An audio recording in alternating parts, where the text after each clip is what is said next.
आप seeds of destiny A Lepcha Hunter story episode 2 की short story देख रहे हैं। इससे पहले पूर्वज 2। एक शिकारी के रूप में आपका कौशल हमेशा आपका हिस्सा रहेगा, लेकिन यह विकसित होने का समय है। भूमि पर खेती करो, इन बीजों को बोओ और इसके फल से अपने परिवार का पोषण करो। XT लेपचा हंटर का विनम्र केबिन। दी कोंगचेन अनाज और बीजों की टोकरी पकड़े अपने विनम्र केबिन में लौटता है। जैसे ही वो प्रवेश करता है, उसकी पत्नी नरिप उत्सुकता से देखती है।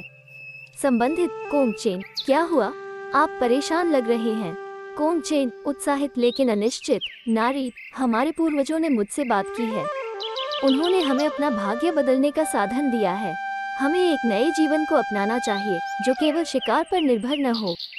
कोंगचेन अपने परिवार को झोले के बीच स्थान करता है और धीरे से बताता है, कोंगचेन, सुखी होकर। यह अनाज और बीज शिकार से अधिक है, नरिप। यह हमें अपने परिवार की सुरक्षा और पोषण के लिए आवश्यकता है। हमें अपनी देहांत की परंपरा छोड़कर अपनी संतानों के भविष्य के लिए एक नया मार्ग चुनना होगा। नरिप को यह सुनकर आंखों में आंसू भर आते हैं। उसका मन परिवार की सुरक्षा और प्रगति की आशा से भरा हुआ होता है। नरिप आभार भरे आवाज में, धन्यवाद कोंगचेन। हम अपने नए मार्ग को अंगीकार करेंगे। हम इस उपहार की कीमत समझते हैं और उसे सच्ची संतानों की ओर बढ़ाएंगे। कोंगचेन नरिप और उनके बच्चों के साथ खाने की मेज पर बैठता है।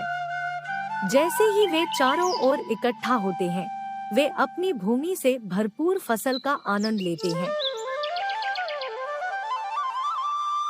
तालिका रंग-बिरंगे फलों और व्यंजनों से भरी पड़ी है, जिन्हें कोंगचेन ने पहले कभी नहीं देखा था।